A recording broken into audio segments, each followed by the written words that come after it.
अस्सलाम वालेकुम वरहमतुल्लाहि वबरकातुहू।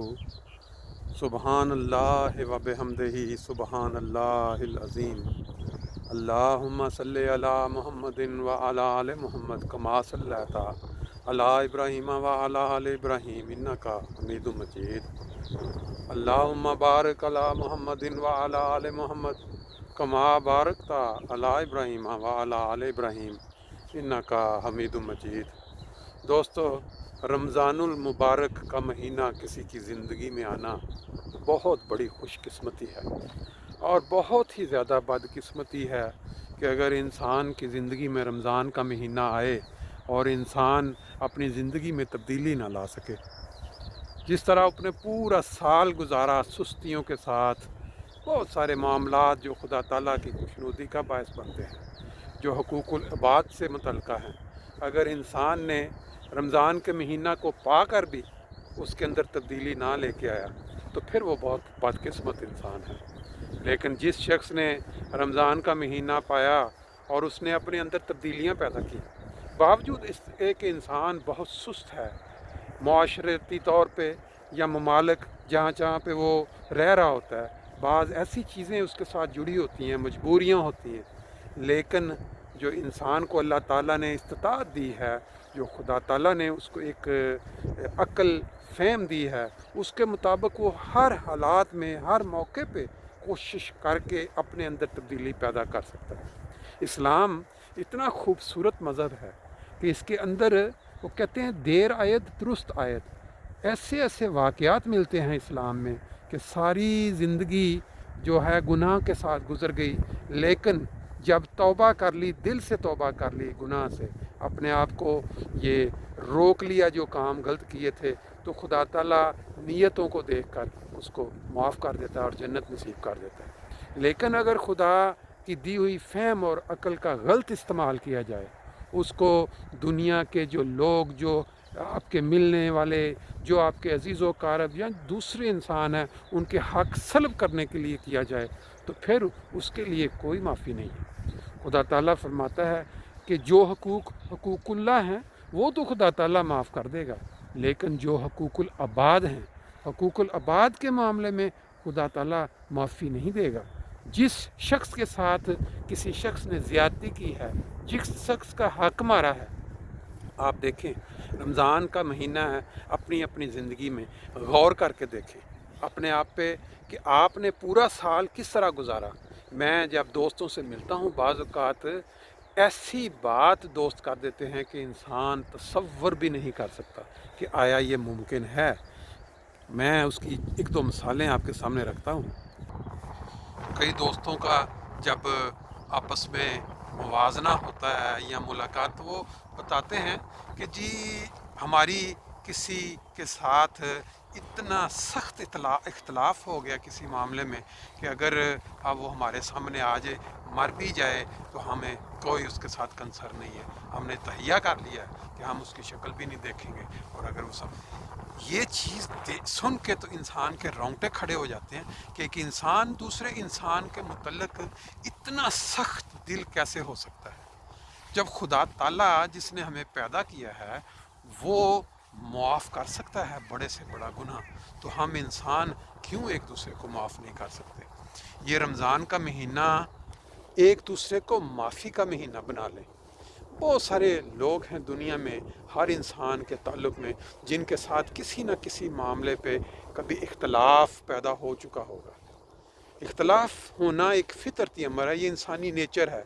देखें हम जिस मुल्क से उठ के बाहर आए हैं, हमें वहाँ पे कैसी कैसी तकालीफ दी गई, हमें वहाँ जीने का हक़ हमसे छीन लिया गया, क्योंकि एक मुसलमान होने की हैसियत से अल्लाह ताला की इबादत करना और जितने बुनियादी अरकान हैं उन पे अमल करना हमारा बुनियादी फ़र्ज़ है। लेकिन अगर एक हुकूमत या वो लोग जो बदकिस्मत हैं, जो बदबख्त हैं, जिनको नहीं पता कि वो रसूल पाक सल्लल्लाहु अलैहि वसल्लम की दी हुई तालीम के बिल्कुल बरअक्स चल रहे हैं, उनकी वजह से हमें अपने मुल्क छोड़ने पड़े, क्योंकि हमें अपने मज़हब के मुताबिक इस्लाम पे तामील करने की नहीं इजाज़त थी।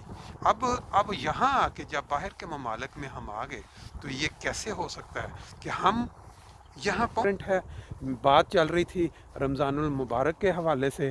یہ آپ دیکھ رہے ہیں ساتھ مجھے یہ بہت ہی خوبصورت طرح کے یہ نظارے نظر آئے، تو میں نے کہا دوستوں کو ان نظاروں میں اپنے ساتھ شامل کروں اور ساتھ ہلکی پھلکی بات چیت جمعۃ المبارک کے حوالے سے. جمعۃ المبارک والے دن جو درود شریف زیادہ سے زیادہ بھیجنے کا ذکر ملتا ہے کئی مقامات پہ، وہ آپ نے پڑھا ہوگا کہ رسول پاک صلی اللہ علیہ وسلم کی ذات پہ جتنا زیادہ جمعے والے دن درود بھیجا جائے وہ درود تک پہنچتا ہے. اور یہاں بھی یہ بھی ذکر ملتا ہے کہ رسول پاک صلی اللہ علیہ وسلم اس کی کہ روز قیامت اس کی شفاء کی یا اس کو جنت کی درخواست کریں گے، اور پھر وہ ہے کہ وہ بالکل قریب اپنا مقام پائے گا. یہ جو علاقہ آپ دیکھ رہے ہیں میرے ساتھ، یہ بادولبل اور فرینکفرٹ کے درمیان کا علاقہ ہے. یہاں سے ایک رستہ جاتا ہے ادھر جو قبرستان ہے بادولبل میں اس سائڈ پہ، تو میں گزر رہا تھا یہاں سے، تو میں نے کہا چلیں دوستوں سے تھوڑی بات چیت بھی ہو جائے اور ساتھ یہ خوبصورت نظارے جو ہیں وہ بھی دکھا دیں. باقی بات لمبی ہو جائے گی. صرف یہاں ایک بات کہ حقوق العباد میں جو چیز آتی ہے وہ یہ ہے کہ آپ کے سب سے پہلے جو آپ کے ماں باپ ہیں، اس کے بعد آپ کے رشتہ دار ہیں، پھر اس کے بعد آپ کے دوست ہیں، آپ کے ہمسائے ہیں. ان کے ساتھ جو تعلقات ہیں آپ کے، وہ چھوٹی چھوٹی باتوں پہ، چھوٹے چھوٹے اختلاف پہ جو ہے وہ کبھی خراب نہیں ہونے چاہیے. وجہ یہ ہے کہ ہر انسان نے ایک دن اس دنیا سے چلے جانا ہے، اور جانے کے بعد جب جو پیچھے لوگ رہ جاتے ہیں، اگر آپ نے ان کے ساتھ اچھا سلوک کیا ہوگا، ان کے ساتھ آپ نے اچھا وقت گزارا ہوگا، تو وہ آپ کو اچھے الفاظ میں یاد کریں گے، آپ کو دعائیں دیں گے. اور اگر آپ نے ان کے ساتھ زیادتی کی ہوگی، ان کا حق مارا ہوگا، جیسے آپ مثال لے لیں پاکستان میں ہیں، ہمارے سیاسی لیڈران ہیں، ہمارے مذہبی رہنما ہیں، وہ جو ناموس رسالت کا معاملہ لے کے یا وہ توہین رسالت کا، کبھی کہتے جی قرآن مجید کے اوراق کے ساتھ یہ کر دیا، وہ انہوں نے بے شمار لوگوں کو اتنی تکلیف پہنچائی ہے، مارا ہے، قتل کیا ہے، اور ان کی گھروں کو جلایا ہے، ان کے کاروبار ختم کیے ہیں. آیا یہ اللہ اور اللہ کے رسول کی تعلیم تھی؟ ذرا وہ تعلیم کے اندر ذرا جھانک کر دیکھیں جو رسول پاک صلی اللہ علیہ وسلم کی تعلیم تھی. اگر اس کو آج کے مولویوں یا آج کے لوگوں کی جو روش ہے اس کے ساتھ موازنہ کریں تو زمین و آسمان کا فرق نظر آتا ہے. بالکل جس کو کہنا مشرق و مغرب، اس طرح ہے کہ رسول پاک صلی اللہ علیہ وسلم کی جو واقعات ملتے ہیں صبر کے، اور ان لوگوں کے ساتھ شفقت کے جنہوں نے ان کے ساتھ زیادتی کی، اور اگر آج کا دور ہوتا تو میرا خیال ہے وہ ان میں سے کوئی بھی شخص جو بعد میں مسلمان ہو گئے وہ زندہ ہی نہ بچتا. اب اللہ بہتر جانتا ہے کہ یہ حالات کب تک ایسے چلیں گے. رمضان المبارک وہ بھی پھر آج آخری جمعے کے لحاظ سے بہت سارے مسلمان اس کو جمعۃ الوداع کہہ کے مسجدوں میں حاضری بڑھ جاتی ہے. اس کے پیچھے کیا ہے، حکمت کیا ہے، یہ تو اللہ بہتر جانتا ہے. لیکن پورا رمضان اگر کسی شخص نے رمضان کا حق ادا کیا ہوا ہے اور پھر وہ یہ جمعہ پڑھنے جاتا ہے، اس کا تو واقعی سمجھ آتی ہے کہ اس کو بنتا تھا کہ وہ جمعہ جائے اور خوشی کے ساتھ کہ جمعہ. لیکن اس کا یہ مطلب نہیں ہے کہ یہ جمعہ تو الوداع کہ اب پورے سال کے لیے جمعوں کو چھوڑ دینا ہے اور اگلے سال رمضان کا انتظار کرنا ہے. اللہ تعالی ہمیں سمجھنے کی توفیق دے.